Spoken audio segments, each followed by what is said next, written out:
നമുക്ക് measuring tape എടുക്കാം. Measuring tape എടുത്തിട്ട് നമ്മുടെ ഹിപ്പ് എവിടെയാണെന്നല്ല ഞാൻ ഉദ്ദേശിച്ചത്. ഹിപ്പ് റൗണ്ട് എടുക്കാനായിട്ട് നമ്മൾ പാൻ്റ് എവിടെയാണോ ഇടുന്നത് അവിടുത്തെ റൗണ്ട് വേണം എടുക്കാനായിട്ട്. ചിലർ താഴ്ത്തിയിടും, ചിലർ വയറിൻ്റെ അവിടേക്ക് അങ്ങോട്ട് കയറ്റിയിടും. അങ്ങനെയുള്ളവരൊക്കെ ഉണ്ട്. ഞാൻ ഈ വയറിൻ്റെ അവിടെയാണ് ഇടുക. അപ്പോൾ അതുകൊണ്ട് ഞാൻ അവിടുത്തെ റൗണ്ടാണ് എടുക്കുന്നത്. പിന്നെ മെഷർ ചെയ്യണ സമയത്ത് ഇങ്ങനെ ഞെളിഞ്ഞിങ്ങനെ നിൽക്കാൻ പാടില്ല കേട്ടോ. വയറുള്ളിലേക്കൊക്കെ പിടിച്ച് നിന്ന് കഴിഞ്ഞാൽ നമ്മുടെ അളവ് തെറ്റും. നമ്മളൊന്ന് ഫ്രീ ആയിട്ട് നിൽക്കുക. അതിന് ശേഷം ഇങ്ങനെ അളവെടുക്കുക. ടൈറ്റ് ചെയ്ത് എടുക്കരുത്. ടൈറ്റ് ചെയ്ത് എടുത്തു കഴിഞ്ഞ് കഴിഞ്ഞാൽ നമ്മുടെ അളവൊക്കെ തെറ്റും. നമ്മൾ ഇലാസ്റ്റിക് വെക്കുന്ന സമയത്ത് അത്രയും കുറച്ചിട്ടാണല്ലോ എടുക്കുക. നമുക്ക് ടൈറ്റ്നെസ് അനുഭവപ്പെടും കേട്ടോ. അപ്പോൾ എനിക്ക് കിട്ടിയ അളവ് 39 ഇഞ്ചാണ് കേട്ടോ. അത് കഴിഞ്ഞിട്ട് നമുക്ക് ലെങ്ത്ത് അടയാളപ്പെടുത്താം. ലെങ്ത്ത് അടയാളപ്പെടുത്താനായിട്ട് ഞാനിങ്ങനെ നിന്നിട്ട് ഒരു കാലിങ്ങനെ മാറ്റി വെച്ചിട്ട് നമ്മുടെ ടേപ്പ് താഴേക്ക് ഇട്ട് കൊടുത്തിട്ടുണ്ട്.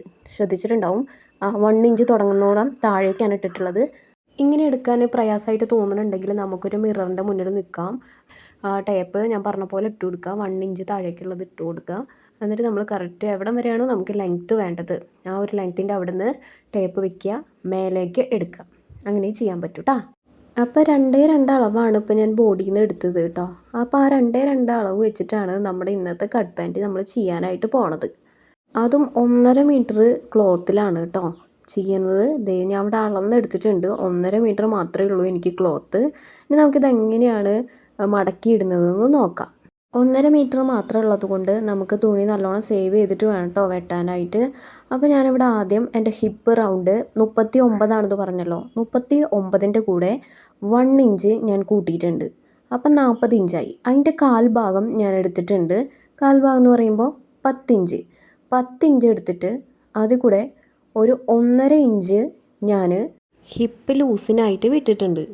ബാക്കി ഞാനൊരു 2 ഇഞ്ച് കൂടെ കൊടുക്കുന്നുണ്ട്. അത് നമ്മുടെ ക്രോച്ചിൻ്റെ അവിടേക്ക് വരയ്ക്കാനുള്ള 2 ഇഞ്ചാണ് കേട്ടോ. അപ്പോൾ നമുക്ക് മൊത്തം 14 ഇഞ്ചാണ് നമുക്ക് കിട്ടുന്നത്. നിങ്ങൾക്ക് നോക്കിയാൽ കാണും ഞാൻ എവിടെ നിന്നാണ് ഞാൻ തുണി മാർക്ക് ചെയ്യുന്നതെന്ന് കേട്ടോ. അപ്പോൾ ആ മാർക്ക് ചെയ്യുന്നത് ആ ഒരു ഓപ്പൺ സൈഡിൽ നിന്നാണ്. അപ്പോൾ മാർക്ക് ചെയ്യാം. 14 ഇഞ്ച് ഞാനൊരു ലൈൻ വരച്ചു. ഇനി ഞാൻ അവിടെ നിന്നാണ് കേട്ടോ തുണി മടക്കുന്നത്. അവിടെ നിന്നാണ് നമുക്ക് ഫോൾഡ് ചെയ്ത് വെക്കേണ്ടത്. അത് ക്ലോസ്ഡ് സൈഡാണ്, മനസ്സിലാവുണ്ടല്ലോ. അപ്പോൾ ഒറ്റ തവണയെ ഞാൻ മടക്കിയിട്ടുള്ളൂ. ആദ്യം മടക്കുന്നത് നമ്മുടെ ഫ്രണ്ട് പീസാണ് ആദ്യം ചെയ്യുന്നത് കേട്ടോ. അപ്പോൾ അതിന് വേണ്ടിയിട്ടാണ് ഇതിങ്ങനെ മടക്കിയിട്ട് കൊടുത്തിട്ടുണ്ട്. അപ്പോൾ തുണി സേവ് ചെയ്യുന്നത് മനസ്സിലായല്ലോ. അപ്പോൾ 14 ഇഞ്ചിൽ അറ്റം വരെ ഞാൻ മടക്കി ഇട്ട് കൊടുത്തിട്ടുണ്ട്. ഇത് നമുക്കൊന്നും കൂടെ മാർക്ക് ചെയ്യാം. 10 ഇഞ്ചാണ് നമ്മുടെ ഹിപ്പ് റൗണ്ട്, കാൽഭാഗമാണല്ലോ. അപ്പോൾ അത് ഞാൻ കൊടുത്തു. അതിനുശേഷം 1.5 ഇഞ്ച് നമ്മുടെ സീം അലവൻസാണ്. അപ്പോൾ അതും കൊടുത്തിട്ടുണ്ട്. അതിനുശേഷം ഇലാസ്റ്റിക് ആണല്ലോ വെച്ച് കൊടുക്കുന്നത്. അപ്പോൾ നമുക്ക് ഇലാസ്റ്റിക് എടുക്കാം. ഞാൻ വെച്ച് കൊടുക്കുന്ന ഇലാസ്റ്റിക് എടുത്തിട്ടുണ്ട്. അതിൻ്റെ വീതി നോക്കാം. നമുക്ക് വീതി എത്രയാണെന്ന് നോക്കണം. ചിലപ്പോൾ 2 ഇഞ്ചുള്ളതും ഒക്കെ നിങ്ങളുടെ കയ്യിൽ എത്രയാണോ, 1.25 ആണോ 1.5 ആണോ എത്രയാണോ. എനിക്ക് 1 ഇഞ്ച് മാത്രമാണ് കേട്ടോ എൻ്റെ ഇലാസ്റ്റിക്കിൻ്റെ വീതി എന്ന് പറയുന്നത്. അപ്പം ഞാനിവിടെ ഒരു 2.5 ഇഞ്ച് മാർക്ക് ചെയ്ത് കൊടുക്കുന്നുണ്ട്. കാരണം 1/2 ഇഞ്ച് ഉള്ളിലേക്ക് മടക്കിയിട്ട് വേണമല്ലോ നമുക്ക് അടിക്കാനായിട്ട്. ഇത് തേരുവശം ഉണ്ടെങ്കിലും ഞാൻ അതിൻ്റേതായ മെത്തേഡിൽ പറഞ്ഞു പോവാണ്. അപ്പോൾ ഒരു 1/2 ഇഞ്ച് മടക്കുക, പിന്നെ ഒരു 1 ഇഞ്ച് മടക്കി ആ 2 ഇഞ്ച് മാർക്ക് ചെയ്തതിലേക്ക് അങ്ങനെ ഇലാസ്റ്റിക് വെക്കുക ചെയ്യുക. അതിൻ്റെ ഉള്ളിലാണ് ഇലാസ്റ്റിക് വരിക. അപ്പോൾ അത് അത്രയും 2.5 ഇഞ്ച് വിട്ടിട്ടുണ്ട്. അതിനുശേഷം നമ്മൾ ക്രോച്ച് കാണണം. ക്രോച്ച് കണ്ടുപിടിക്കാനായിട്ട് ഹിപ്പ് റൗണ്ട് ഡിവൈഡഡ് ബൈ 4 + 3 അത് കണ്ടുപിടിക്കുക എന്നുള്ളതാണ്. എനിക്ക് കിട്ടിയത് 13 ഇഞ്ചാണ്. അപ്പോൾ ഞാൻ 13 ഇഞ്ചിൻ്റെ അവിടേക്ക് ഒരു മാർക്ക് ചെയ്ത് കൊടുത്തിട്ടുണ്ട്. എവിടെ നിന്നാണ് നമ്മൾ മാർക്ക് ചെയ്യണത്? 2.5 ഇഞ്ച് ഒഴിവാക്കിയിട്ട് വേണം കേട്ടോ. നമ്മൾ ഇലാസ്റ്റിക് വെക്കാനായിട്ട് വിട്ടല്ലോ, അത് ഒഴിവാക്കിയിട്ട് വേണം മാർക്ക് ചെയ്യാനായിട്ട്. 13 ഇഞ്ചിൽ ഞാൻ അങ്ങനെ ഒരു സ്ട്രെയിറ്റ് ലൈൻ കൊടുത്തു. അപ്പോൾ അപ്പുറത്തെ സൈഡിൽ നിന്ന് നോക്കണം നമുക്ക് 14 ഇഞ്ച് തന്നെ ഉണ്ടോ എന്നുള്ളത് കേട്ടോ. അങ്ങനെ നോക്കിയിട്ട് പിന്നെ 2 ഇഞ്ച് നമ്മൾ വിട്ടിട്ടുണ്ടായിരുന്നല്ലോ നേരത്തെ തുണി സേവ് ചെയ്തപ്പോൾ. ആ 2 ഇഞ്ച് ആ ക്രോച്ചിൻ്റെ ഭാഗത്തേക്ക് ഇങ്ങനെ വരച്ചു കൊടുക്കുക. അതിനുശേഷം ഈ ഒരു കർവ് ഷേപ്പിൽ ഇങ്ങനെ വരച്ചെടുക്കുക എന്നുള്ളതാണ്. അപ്പോൾ അത്രയും കഴിഞ്ഞ് കഴിഞ്ഞാൽ ഈ ഒരു ഭാഗത്തിൻ്റെ ഈ ഒരു ക്രോച്ചിൻ്റെ സെൻറ്റർ കാണുക. സെൻറ്റർ കണ്ടുപിടിക്കണം. അതിന് വേണ്ടിയിട്ട് നമുക്ക് എളുപ്പവഴിയുണ്ട്. ഈ ടേപ്പ് ഇങ്ങനെയൊന്ന് മടക്കി കൊടുത്താൽ മതി. ടേപ്പ് ഒന്ന് മടക്കുക, എന്നിട്ടൊരു ലൈൻ അവിടെ ഒരു മാർക്ക് ചെയ്ത് കൊടുക്കുക. ആ മാർക്കിങ് കഴിഞ്ഞ് കഴിഞ്ഞാൽ നമുക്ക് താഴെപ്പോട്ട് മാർക്ക് ചെയ്യണം. അതായത് നമ്മുടെ നമ്മൾ ലെങ്ത്ത് ഇതുവരെ മാർക്ക് ചെയ്തിട്ടില്ല കേട്ടോ.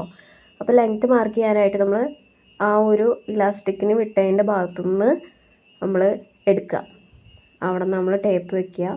എന്നിട്ട് നമ്മുടെ താഴേക്ക് നമ്മൾ മെഷർ ചെയ്യുക. ഇങ്ങനെ താഴേക്ക് ചെയ്യാം. ഫുൾ ലെങ്ത്ത് കൊടുക്കുമ്പോൾ 1 ഇഞ്ച് കുറച്ചിട്ട് കൊടുക്കുക കേട്ടോ. ലെങ്ത്ത് ഞാനവിടെ മാർക്ക് ചെയ്ത് കൊടുത്തിട്ടുണ്ട്. 36 ഇഞ്ചാണ് കേട്ടോ. 36 ഇഞ്ചായിരുന്നു എനിക്ക് കിട്ടിയ ലെങ്ത്ത്. അപ്പം ഞാൻ 35 ഇഞ്ചാണ് കേട്ടോ മാർക്ക് ചെയ്ത് കൊടുത്തിട്ടുള്ളത്. അതിനുശേഷം നമ്മുടെ ആ സെൻറ്ററിൽ നിന്ന് എത്രയുണ്ടെന്ന് നോക്കാം. 7 ഇഞ്ചാണ് കേട്ടോ എനിക്ക് അവിടെ നിന്ന് കിട്ടണത്. ആ 7 ഇഞ്ച് തന്നെ ഞാൻ ആ താഴ്വശത്തേക്കും 7 ഇഞ്ച് മാർക്ക് ചെയ്ത് കൊടുത്തു. എൻ്റെ സെൻറ്റർ കണ്ടുപിടിക്കാനാണ് കേട്ടോ ആ പണി. സ്ട്രെയിറ്റ് ലൈൻ വേണമെങ്കിൽ കൊടുത്താൽ മതിയായിരുന്നു. ഞാനത് ചെയ്തിട്ടില്ല. ജസ്റ്റ് ഞാൻ ആ മാർക്ക് തന്നെ അങ്ങോട്ടും കൊടുത്തു. എന്നിട്ട് ആ സെൻറ്റർ മാർക്കിൽ നിന്ന് ഇപ്പുറത്തെ സൈഡിലേക്ക് 3 ഇഞ്ചും അപ്പുറത്തെ സൈഡിലേക്ക് 3 ഇഞ്ചും മാർക്ക് ചെയ്യണം. ഞാൻ കുറച്ചും കൂടെ അടുത്ത് കാണിക്കാം. ഈ ഒരു 7 ഇഞ്ച് നമ്മൾ മാർക്ക് ചെയ്തല്ലോ, സെൻറ്റർ കണ്ടുപിടിച്ചത്. ആ ഒരു സെൻറ്ററിൽ നിന്ന് 3 ഇഞ്ച് ഈ വശത്തേക്ക്, അതായത് 2 സൈഡിലേക്കും 3 ഇഞ്ച് വീതം മാർക്ക് ചെയ്യുക എന്നുള്ളതാണ്. അത് മാർക്ക് ചെയ്ത് കൊടുക്കുക. അതിനുശേഷം ഞാനൊരു 2.5 ഇഞ്ച് തന്നെ താഴേക്കും മാർക്ക് ചെയ്ത് കൊടുക്കുന്നുണ്ട്. 2.5 ഇഞ്ച് വീതിക്ക് പിന്നെയും മാർക്ക് ചെയ്ത് കൊടുക്കുകയാണ്. എന്നിട്ട് അതൊരു സ്ട്രെയിറ്റ് ലൈൻ വരച്ചിട്ടുണ്ട്. അത് നമുക്കൊന്ന് മടക്കി അടിക്കാൻ വേണ്ടിയിട്ടാണ്. ഒരു ഓപ്പൺ ഇട്ടിട്ട് മടക്കി അടിക്കൂലേ, അതിന് വേണ്ടിയിട്ടാണ്. അത് കഴിഞ്ഞിട്ട് നമുക്ക് ഇവിടുന്ന് ഒരു സ്ട്രെയിറ്റ് ലൈൻ കൊടുക്കാം.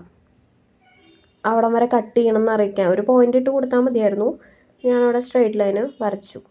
ഇനി നമുക്ക് ആ ഒരു താഴ്ഭാഗത്തിൽ നിന്ന് വന്നിട്ട് ഇങ്ങനെ വീഡിയോയിൽ കാണുന്ന പോലെ ആ ക്രോച്ചിൻ്റെ അവിടേക്ക് ഒരു ഷേപ്പായിട്ട് കർവായിട്ട് ഇങ്ങനെ വരയ്ക്കാം. നമ്മുടെ കാലിനൊരു ഷേപ്പ് ഉണ്ടല്ലോ, ആ ഒരു ഷേപ്പ് ഇങ്ങനെ വരച്ചു കൊടുക്കാം.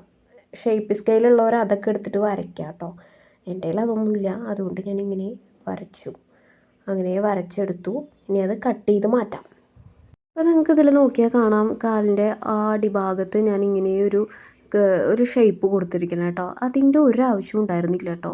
ഞാൻ ജസ്റ്റ് എന്തൊക്കെയോ ഒരു ഓർമ്മയിൽ അതങ്ങനെ വരച്ചു വെച്ചു. പക്ഷെ അതിൻ്റെ ഒരു ആവശ്യമില്ല, സ്ട്രെയിറ്റ് ആയിട്ട് വരയ്ക്കുക എന്നുള്ളതാണ് ആ ഒരു ഷേപ്പ് കേട്ടോ. സ്റ്റിച്ച് ചെയ്യാൻ നേരത്തെ ഞാൻ അത് പറഞ്ഞു തരാമേ. ബാക്ക് വശം വെട്ടാനായിട്ട് ഞാൻ ഫുൾ ബാക്കി വന്ന ക്ലോത്ത് മടക്കി ഇങ്ങനെ വെച്ചിട്ടുണ്ട്. ഒറ്റ ഫോൾഡ് ചെയ്തിട്ട് ഇങ്ങനെ ഇട്ട് വെച്ചിട്ടുണ്ട്. ഇനി നമ്മുടെ ഫ്രണ്ട് വശം എടുക്കുക, നമുക്കിങ്ങനെ വെച്ച് കൊടുക്കാം. വെച്ചിട്ട് നമ്മൾ നോക്കുക നമുക്ക് ക്ലോത്ത് തികയോ എന്നുള്ളത്. അപ്പോൾ ഈ ക്രോച്ചിൻ്റെ സൈഡിലൊക്കെ നമുക്കൊരു 2 ഇഞ്ച് നമുക്ക് എക്സ്ട്രാ വേണം. അപ്പോൾ അതുണ്ടോയെന്ന് നോക്കാം. എനിക്കിവിടെ തികയില്ലായിരുന്നു. ഞാൻ നോക്കിയപ്പോൾ അവിടെ കട്ട് ചെയ്ത് പോയിട്ടുണ്ട്. 2 ഇഞ്ച് എന്തായാലും വേണം കേട്ടോ. അപ്പോൾ ഞാൻ വിചാരിച്ചു ഈ തുണീനൊന്ന് അങ്ങോട്ട് മറച്ചിട്ട് കൊടുക്കാം. അപ്പോൾ അപ്പുറത്തെ വശത്ത് നിന്ന് എനിക്ക് കിട്ടുമായിരുന്നു. പിന്നെ ഞാൻ ഇങ്ങനെ തുണിയെടുത്ത് ഇവിടെ മറച്ചിട്ടു. അവിടെ ഈ കാലിൻ്റെ ഭാഗത്തേക്ക് തുണി അധികം വേണ്ടല്ലോ, അവിടേക്ക് 2 ഇഞ്ച് വേണം. പക്ഷേ നമുക്ക് തുണി തികയുമായിരുന്നു. അപ്പോൾ അതുകൊണ്ടാണ് കേട്ടോ അങ്ങനെ ഇട്ട് കൊടുത്തത്. കണ്ടോ, ഇപ്പോൾ മനസ്സിലായി ഞങ്ങൾക്ക്. ഇങ്ങനെയാണ് ഞാൻ ഇട്ട് വെച്ചിട്ടുള്ളത്. അപ്പോൾ നമുക്ക് തുണിയൊക്കെ ഇങ്ങനെ അങ്ങോട്ടും ഇങ്ങോട്ടൊക്കെ മാറ്റം വരുത്തിയിട്ട് ചെയ്യാനൊക്കെ ആയിട്ട് സാധിക്കും കേട്ടോ. നമുക്ക് നമ്മളിങ്ങനെ ആലോചിച്ചാൽ മതി, കുറച്ചിങ്ങനെ ചിന്തിക്കുക.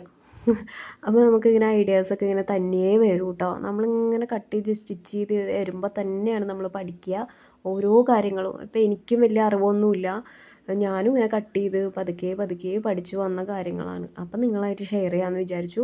അപ്പോൾ എൻ്റെ കയ്യിൽ നിന്ന് എന്തെങ്കിലും മിസ്റ്റേക്കുകൾ വരികയാണെങ്കിൽ നിങ്ങൾ എന്നെയായിട്ടൊന്ന് ഷെയർ ചെയ്യാം കേട്ടോ. കമൻസ് വഴി അറിയിച്ചാൽ ഞാനത് തിരുത്തുന്നതായിരിക്കുമേ. ഇതൊരു പ്ലെയിൻ ക്ലോത്ത് ആയതുകൊണ്ടാട്ടോ ഇങ്ങനെയൊക്കെ ചെയ്യാനായിട്ട് പറ്റണത്. പ്രിൻറ്റഡ് ക്ലോത്തൊക്കെ ആണെങ്കിൽ നമുക്ക് ആ ഒരു ഡിസൈൻ അനുസരിച്ചിട്ട് മാത്രമേ എടുക്കാൻ പറ്റുള്ളൂ. അപ്പോൾ ഇങ്ങനത്തെയൊക്കെ ആകുമ്പോൾ നമുക്ക് അഡ്ജസ്റ്റ് ചെയ്ത് വെട്ടാനായിട്ട് സാധിക്കും.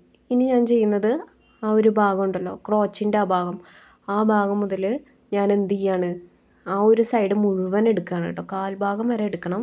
നമ്മുടെ ഹിപ്പിൻ്റെ റൗണ്ട് തൊട്ടിട്ട് ക്രോച്ച്, പിന്നെ നമ്മുടെ ബോട്ടം വരെ നമ്മൾ എന്ത് ചെയ്യണം, 2 ഇഞ്ച് വെച്ചിട്ട് ആ ഒരു ഷേപ്പിൽ തന്നെ 2 ഇഞ്ച് മാർക്ക് ചെയ്യാം. എന്നിട്ട് അതിനൊന്ന് ജോയിൻ ചെയ്തെടുക്കുക എന്നുള്ളതാണ്. ഫുൾ അങ്ങനെ ചെയ്തെടുക്കുക. എന്നിട്ട് ഞാൻ കട്ട് ചെയ്തെടുത്തിട്ടുണ്ട്. അപ്പുറത്തെ സൈഡ് അതുപോലെ തന്നെയാണ് കേട്ടോ കട്ട് ചെയ്തിട്ടുള്ളത്. ഈ ഒരു ക്രോച്ചിൻ്റെ ഭാഗം മാത്രമാണ് ഞാൻ 2 ഇഞ്ച് വെച്ചിട്ടുള്ളൂ. ഇനി നമുക്ക് ഈ ഒരു സൈഡ് ക്ലോസ്ഡ് ആണല്ലോ, അപ്പോൾ അതിനൊന്ന് ഓപ്പൺ ചെയ്ത് കൊടുക്കണം. 2 പീസിലും നമ്മൾ അത് ഓപ്പൺ ചെയ്ത് മാറ്റാം. അപ്പോൾ നമ്മുടെ പാൻറ്റിൻ്റെ കട്ടിങ് ഇവിടെ കഴിഞ്ഞിട്ടുണ്ട് കേട്ടോ. ഇനി പോക്കറ്റ് ഞാൻ വെച്ച് കൊടുക്കുന്നുണ്ട്. പോക്കറ്റ് വെക്കുന്നത് ഞാൻ സ്റ്റിച്ച് ചെയ്യുമ്പോൾ കാണിച്ചു തരാം കേട്ടോ.